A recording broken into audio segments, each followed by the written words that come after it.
2 of our course on pharmacology. This particular lesson will cover how drugs get delivered to the body. Not necessarily their chemical structure or what they do to the body. We'll get into a little bit of a chemistry lesson. But pharmacokinetics, first off, you have to understand is made up of two words, pharmaco being the word drug and kinetics being the word movement. Now, when we talk about drugs, we have 3 times that we reference in terms of their delivery within the body. So the body will take in the drug, and then after a certain period of time it will have an onset of action. That is the time it takes for a drug to achieve therapeutic effect. Then we will have peak effect, which is the maximum concentration in the blood. And then we will have duration of action, which is the amount of time the therapeutic action takes place. And that usually occurs in a graph that looks like this. Now, what you will notice is when we first take a drug, we start with absolutely nothing, and that's 0 hour. Then the drug will have an onset time, and that onset time will be in a specific reference. If I'm looking at this graph right, it looks like right about an hour is where onset of action occurs. Then we go to peak plasma concentration. You will typically see that called C max. And I'm doing this with a touchpad, so bear with my horrific handwriting. That particular period of time looks like that's going to occur about 6 hours after the dose is first taken.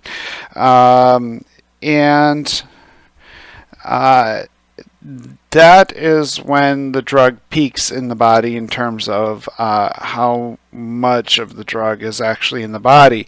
And then after that, the body is going to eliminate that. When half of it's gone, we call that the half-life. In this graph, that's going to take place about 18-19 hours in, and after 24 hours the therapeutic effect wears off, and that would be when you would take a next dose.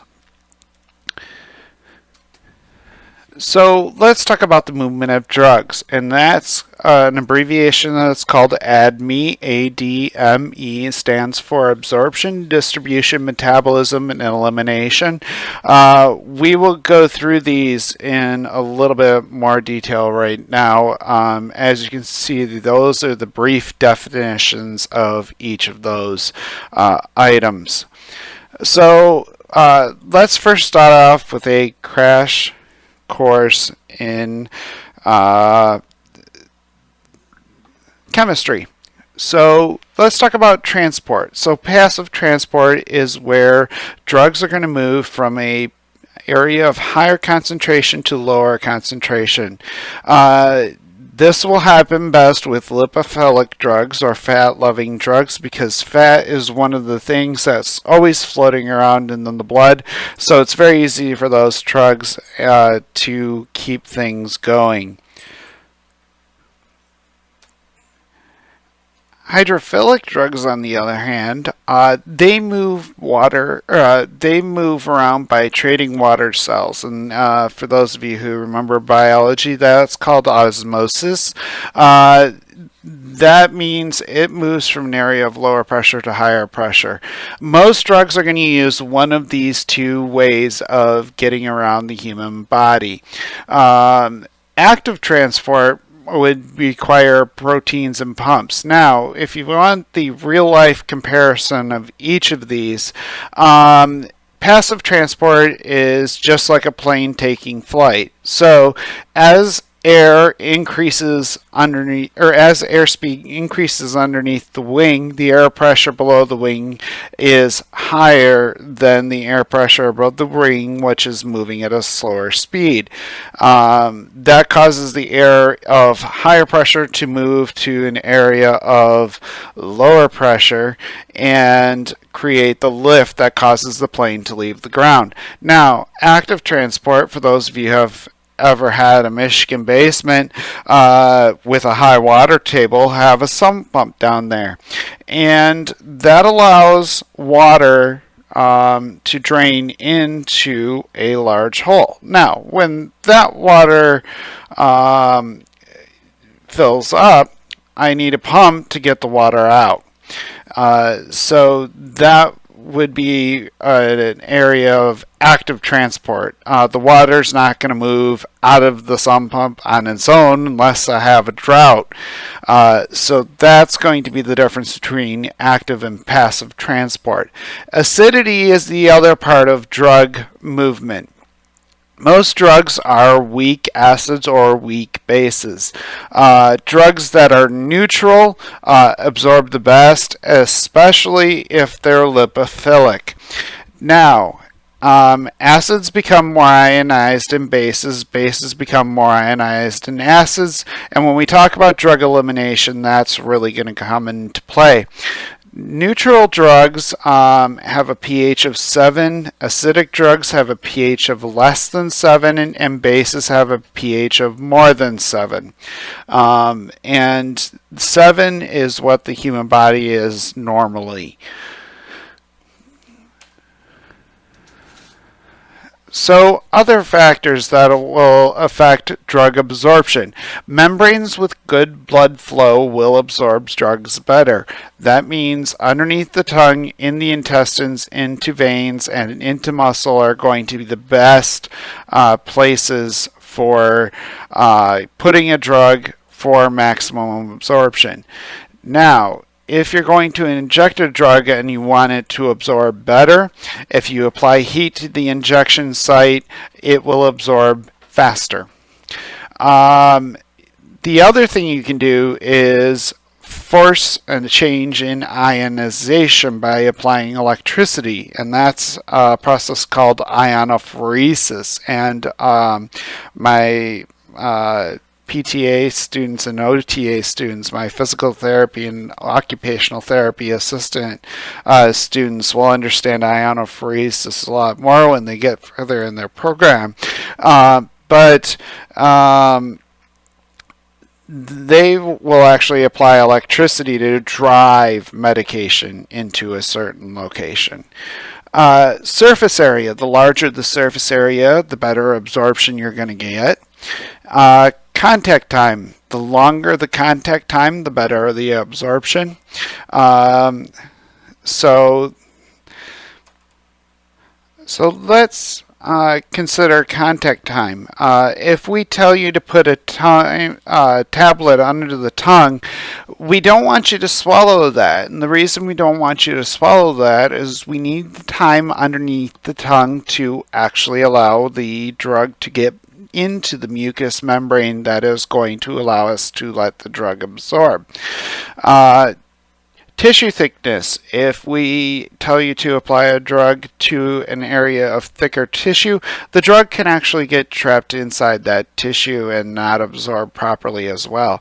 So these are all various factors we have to consider when we tell you to either apply a drug topically and or get drugs into you a little bit faster. Now, as far as distribution goes, drugs absorb best if they are water-hating, fat-loving, unionized or non-ionized small molecule drugs. The reason for all of that is we can get that into smaller spaces. Now, the liver and the spleen change that scenario a little bit because the liver and spleen have capillaries that are a little bit larger, so we can use a larger molecule drug in those places. Drugs will bind to a blood protein called albumin. Albumin is actually a byproduct of red blood cell recycling. Your body actually recycles its own red blood cells, and albumin is one of the things that's created out of that.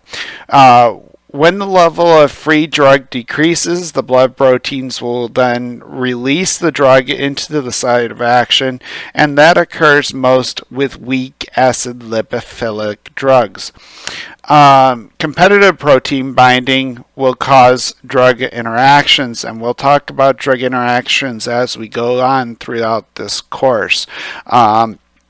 And the last part of distribution is the physical barriers within the body. So the brain has a barrier, your testicles, if you're male, have a barrier, and the placenta has a barrier.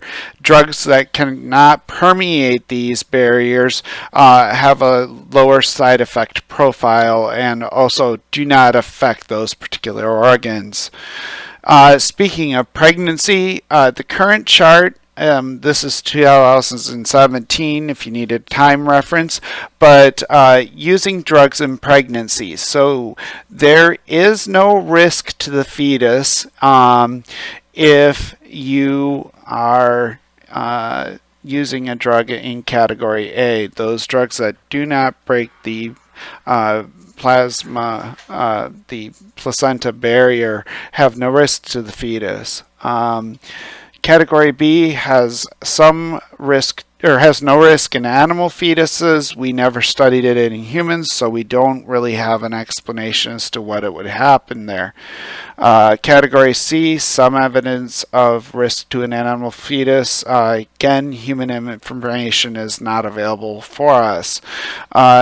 Category D has a possible risk, and at that point we have to consider whether the risk of the drug is worth it.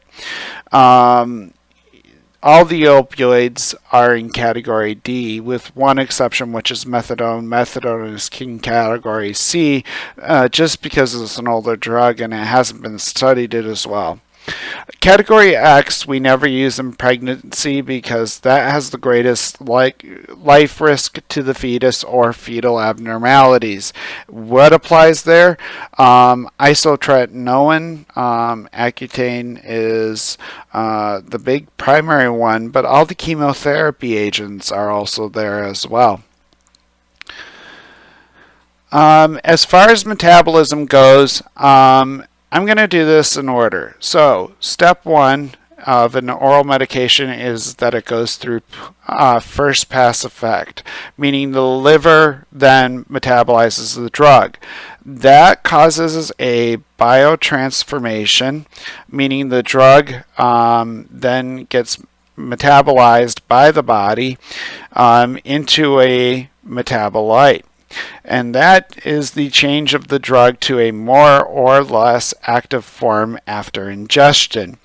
Now, how does the liver do that? It does that by using various enzymes, and those are proteins capable of causing a chemical reaction. The enzyme can be induced or inhibited by a particular drug. If it is inhibited, it decreases the amount of metabolites that it will produce. If it is induced, it will increase the metabolites processed by the enzyme. Now, that creates an interesting drug interaction possibility, is that drugs can either inhibit or induce the same cytochrome. Now, if they inhibit that cytochrome and you're also taking in an inducer of that cytochrome, the inhibitor will actually decrease the action of the drug that it induces that cytochrome. If you have an inducer and an inhibitor at the same time, the inducer's actions will be decreased. If you have an inducer that has a stronger affinity for that cytochrome over the inhibitor, the inhibitor will be less effective. So depending on their chemical affinities for those particular medications, you may have a lessening or increasing effect by one of those drugs. First pass effect actually only applies to the oral route of administration. That does affect how we dose drugs by other routes. So, for example, in first pass effect, if we gave you an oral dose of morphine, 90% of that is lost to the liver. That means if I gave you a 50 milligram dose of oral morphine, if I were to change that route of administration to intravenously or IV dosing, I would only give you a 5 milligram dose. That is because the drug is going to lose 90% of its effects. Ketamine has 15% bioavailability orally, but 35% bioavailability sublingually. So if I gave you a 20 milligram oral dose, what would be the equivalent sublingual dose? And likewise, if I had you on an oral dose of 100 milligrams of morphine, what IV dose would I give you? Those are questions I'm going to pose to you, and the answers to that look like this. An oral dose of 100 milligrams of morphine, if given by IV, will only result in a 10 milligram dose. Ketamine, 20 milligrams in an oral capsule, has a bioavailability of 3 milligrams of ketamine. Ketamine, to get the same bioavailability sublingually, you would give them an 8.5 milligram dose. You'd be within a fraction of a milligram. Other factors that affect metabolism is the liver, the major site of drug metabolism. If it isn't functioning properly, drug metabolism will be affected. Disease, heart failure causes decreased blood flow to the liver. That would slow down metabolism a lot. Liver and kidney disease will also affect blood levels of a drug. So you will see that a lot. Age at both ends of the age spectrum, so infants and the elderly, require lower doses of drugs because their metabolism doesn't function as well as it does when your body's in its prime, between the ages of about 15 and 40.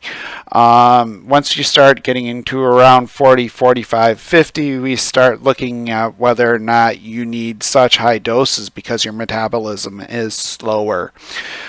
Concomitant drugs, again, drugs that you take together that affect the same enzyme, will cause an altered drug metabolism.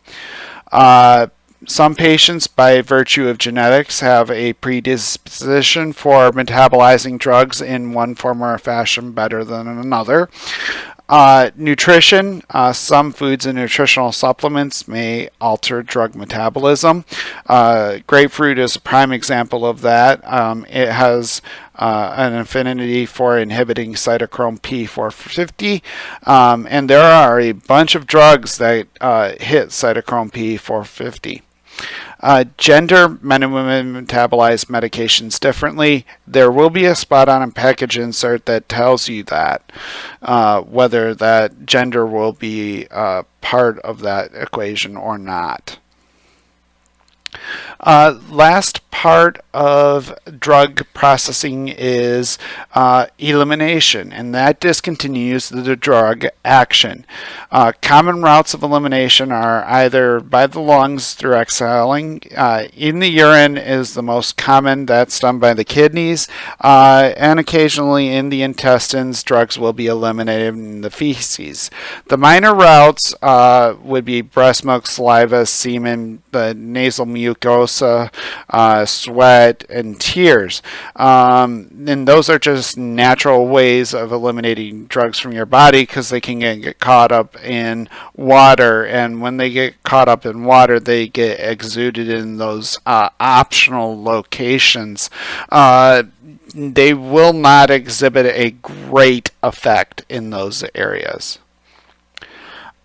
Kidney dysfunction is the biggest effector of drug removal, and it can actually cause a toxic buildup of medication. So people who have kidney disease will actually have less frequent dosing regimens than patients without kidney dysfunction. Other diseases, lung diseases, will slow drug removal as well. And bowel disorders, depending on your gastric motility, can either speed up or slow drug removal. If your gastric motility is high, drug removal will be higher unless that drug is coming out through the kidneys. If it comes out through the kidneys, it'll be slowed down by a higher gastric motility. So if you have Crohn's disease or IBS with diarrhea, you may actually see some drugs excreted slower. Drug ionization, again, I discussed that a little bit earlier in this episode. Changes in urine pH can change the speed of elimination. If you have acidic urine, a pH of less than 7, that increases the elimination of drugs that are considered to be bases. Base urine, a pH of greater than 7, will increase the elimination of acidic drugs because that ionization change occurs between acids and bases. Non-ionized drugs are reabsorbed back into the body and continue their action. The last little bit is that half-life we talked about way at the beginning. Half-life is the amount of time it takes for 50% of the drug to be excreted from the body. Now, bioavailability looks like this. It describes to the extent which a drug reaches its site of action and then begins to exude its effects. Those effects are in this blue range here. Again, time 0 is down here in the bottom left-hand corner. And as we go up, we get to a maximum effect that goes down to a valley. Now, in a single dose, this is where treatment would stop and slowly continue to decline off. Now, in repeated dosing, I would have told you to take another dose here. We repeat this process again. Then another dose, repeat the process. Another dose, repeat the process. If it's a controlled release medication, then it's going to go up and stay the same as you go across. Bioequivalence is achieved if there's no substantial change in this graph. So a drug would be bioavailable if this graph stays exactly the same from one manufacturer to another. And the last thing I'm going to go through with this video is going to be the types of drug substitution. So drugs can have one of 3 different types of equivalency. So you can have a pharmaceutical equivalent. That is the same drug, the same dose, the dose form, and absorption time. There is a whole chart that goes along with this, and state laws can vary from one state to another about what you're allowed to substitute. The inactive ingredients can differ between these two formulations, and that may be all the difference for some patients. They may be allergic to one of those inactive components, and one of those inactive components would then cause a patient to not absorb the drug as well. A pharmaceutical alternative is the same drug, but it might be an altered dose, form, or strength. And the prime example would be hydrocodone with acetaminophen. We have 2 different brand names in that particular instance, Norco and Lortab. Norco would have a 5, a 7.5, a 10, but the acetaminophen component is 325 milligrams per tablet. In Lortab, we have the same 5, 7.5, and 10, but instead of those being 325 milligrams of acetaminophen, they're 300. And the last group is the therapeutic alternative, meaning they are a completely different drug, but they would give you the same therapeutic outcome. The statin class of drugs comes to mind here. They are different drugs, but of the same family. And that exhibits the same therapeutic outcome no matter which one of them you use. That is pharmacokinetics in a nutshell. The next episode will be on pharmacodynamics. That will be talking about how drugs are how the body is affected by drugs. So that is going to present a new challenge next week or next time. I do look forward to you joining us again in the future. Thank you very much for joining me today.